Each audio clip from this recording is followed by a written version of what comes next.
Hello everybody and welcome back to Red Devils TV. Now it's your Manchester United vs Real Betis preview, and I've just watched the press conference with Erik ten Hag and Marcus Rashford, and what a press conference it was. It was probably the perfect press conference we actually could have asked for. I mean, Erik ten Hag with this amazing quote that we win together and we lose together, just like what he said when he won Manager of the Month, the same month that Marcus Rashford won Player of the Month. He said, even though this is an individual award, that we won it all together, which is just amazing. And if you're a Manchester United player who might be down in confidence after that thrashing that we had from Liverpool at the weekend, that might lift your spirits up a little bit, and that might make you think, that's my manager, he backs me, and it's on to the next game, and it gives me a chance to prove myself. Marcus Rashford's comments as well, absolutely amazing. Adam from the United stand made an amazing question asking about what has Marcus Rashford improved on this season, and he said that, and Marcus Rashford just responded with, the talent's always pretty much been there. He's like, but I wasn't fully fit last season. He's like, and now I'm fully fit, I've got loads of confidence, and I'm absolutely ecstatic that I'm scoring goals, and I'm just loving this season, the way everything's changing. And even though we've beaten big teams in the past, we're not playing football the way we wanted to. It's like now we're playing an exciting brand of football. And that was just an amazing answer for Marcus Rashford, because it shows that they back the manager. It shows that not just Marcus Rashford, because he said we, he didn't say me, he said we. It's like, we all like the way Erik ten Hag plays football. That wasn't his exact quote, but that's pretty much what he hinted at, that he loves the way Erik ten Hag plays football. And it's just glad to see that the players are behind this manager, because last season, under Ole Gunnar Solskjaer, we had leak rumours coming out of the dressing room, and it was horrible, and it just wasn't a good establishment. It wasn't a team, but Erik ten Hag has completely fixed this team, and it was a blip at the weekend, and some people say it's not a blip, but I just got to say it was only 3 points lost, and United are going to prove themselves tomorrow night of how we're going to apologise to the fans, about how they're going to absolutely just, I wouldn't say batter Real Betis, but I just think that they're going to be up for it. And even though majority are exhausted, I think that they're getting to a point now where, like, we can't have another horrendous performance like that again. We've got to win. We've got to show to the fans that we're not quitters, and we're going to fight until the very, very last game of the season, which we just love to see. And I don't think anyone is actually hating on the players. I mean, some fans have their agendas against certain players, but if you've got an agenda against a player that Erik ten Hag likes, then you might as well be saying Erik ten Hag out, in my opinion, because you're arguing against a player that, or you're hating on a player that Erik ten Hag likes. So if you don't support that player, then you don't support Erik ten Hag and Erik ten Hag's decisions. So I think fans who are saying this player's not good enough for Manchester United, he shouldn't be starting, he shouldn't be playing, people like saying like Bruno Fernandes, David De Gea, it's like these type of players, and it's frustrating to hear that fans in our fan base actually have agendas against players, because if David De Gea wasn't to play, right, who's going to be our goalkeeper? Jack Butland or Tom Heaton? Yes, they're decent backup goalkeepers, but they're not De Gea. Bruno Fernandes, who can play in Bruno Fernandes' spot? There's a debate as Jadon Sancho can play there, but for me, Jadon Sancho doesn't run around enough, in my opinion, and Bruno Fernandes is a pressing machine, and that's exactly the way Erik ten Hag wants his number 10 to be playing, pressing and good on the ball. Jadon Sancho, yet, is good on the ball, but I don't think he presses enough, I don't think he runs around enough, and that's why, for me, Bruno Fernandes is playing as much as he is because of that situation. But I want to talk about a few other things that were said in the press conference. I want to talk about the way I talk about the preview. But yeah, just before we get into the video, we're currently on, I think it's 589 subscribers. We're 11 subscribers away from hitting 600 subscribers. So please subscribe, keep the subs coming up, share this video, like this video, whatever. Share it to your friends. I don't care. Please, I'd love to hit 600 subscribers before the Real Betis game. So yes, the preview of what I'm expecting to see from Real Betis. And I was on All for United last night. I hosted the stream as well, you know, not bigging myself up, but you know, I'm joking. But no, we pretty much addressed it. I had a great panel. It was with Tony and Andrew, frequent members on All for United, and shout out to them guys, absolute legends. But yeah, we pretty much talked about everything that we knew. Real Betis, the fifth in the league in La Liga, they're a confident side who do score goals. They've got Igales, who their main striker, who seems to be their main talisman. They're probably one of their most important players to their system is Fekir, who's out for the season. So that's a big win for Manchester United. But they have got some good players. They've got William Carvalho. They've got Perez, who used to play for Leicester. They've got Canelles on the wing. They've got quite a few good players. And I wouldn't take them lightly, but I do think Manchester United might just edge the win. I did say last night that United would draw 1-1, but I've just watched the training video as well. That's why this video is coming out this afternoon and not this morning. So I wanted to see who was in training, who about the press conference, etc. So maybe I just wanted to ask, if you made it this far into the video, would you like me to make my preview and then a press conference reaction to videos, or would you like me to wait the day before when all the information comes out so you just get the one video? But if you made it this far into the video, let me know on that. But yes, the training video consists of Luke Shaw in training, Rafael Varane training, Casemiro's in training, and Anthony Martial. And that's a surprise because I didn't hear any that he was going to be expected to be back anytime soon. I don't think he'll play. He might be on the bench. I'm not too sure. But I don't know what to say about Martial. He's one of them. He's been one of them players this season where he's just constantly been injured. And if he plays, it's another option for United. So, you know, it gives Vegas a bit of a break. And I do rate Anthony Martial, but like I've said many times on this channel, he's built like a poppadom. And he just breaks all the time, but he's a very good player. And I just hope that when he does come back, he actually stays fit for the rest of the season, because it's showing up top we haven't got enough squad depth, we haven't got enough firepower. And I think Martial would bring a lot to coming back and staying fit, in my opinion. But yes, it's a bit of a shame as well that Sabitzer is out injured, apparently. So I didn't notice him in training, and there's reports coming out today on Twitter that Sabitzer is out injured.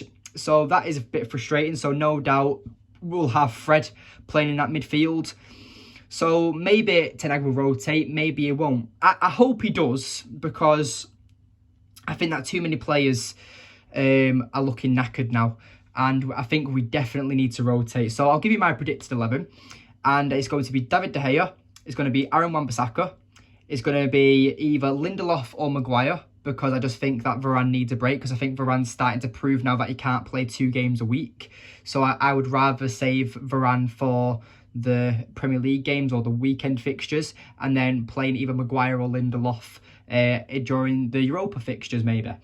But I would have either Maguire or Lindelof, depending on who. I would go. I think Maguire is more likely to start, so I will go for Harry Maguire. But I am going to go for Lisandro Martinez, and I'm going to go for Tyrell Malacia. And that is my back line, so let me know what you think of that.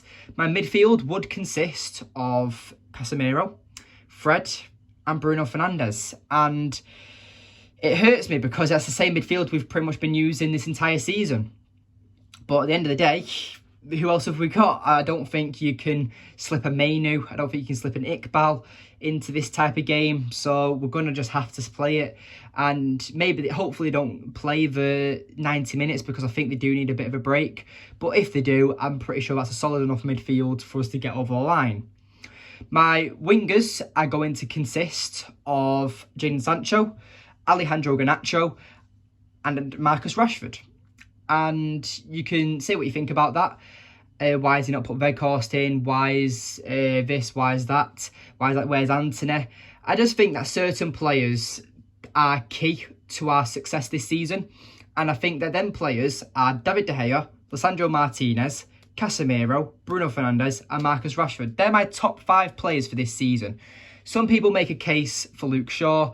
Some people make a case for Antony, Dalot, Wan-Bissaka, whoever, Varane. People, that's just their opinions. But for me, these top 5 players who I've just mentioned are the most important players in United's system, and it's proven over this last season, in my opinion. But yeah, I do think that resting Varane is the right option. Same with Luke Shaw. Same with Weghorst, because for me, Weghorst, I am frustrated with Weghorst. I really like the player, but I just think that he's better off as a bench option at this moment in time. Because if you've got Weghorst, who's a pressing machine, coming on with about 30 minutes to go and United need a goal. The defence are tired. Vegas is a pressing machine. He's strong, he's tall, and I think he can actually cause some players to slip up, especially at the back. So for me, I think Ten Hag needs to start considering that Vegas might be better as a bench option, especially if Martial is ready to play or if he's back fit. So I wouldn't say he's going to play against Real Betis. I don't think he'll even play against Southampton. But maybe he might play either in the second leg or against Fulham. Or injury updates will happen, so I'm looking forward to hearing that. But yes, score prediction, I can't remember if I've already said it, but I do think it's either going to be 1-1 or 2-1 to Manchester United.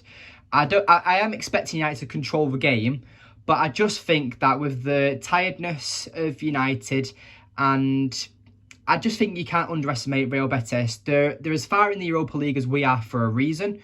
So I think you've just got to look at it and think it's going to be an interesting match. Spanish sides do intend to be United's curse. You could say they're our bogey teams in European competitions. So only time will tell. But there's a question I want to ask the audience, if you made it this far into the video, is would you sacrifice a cup?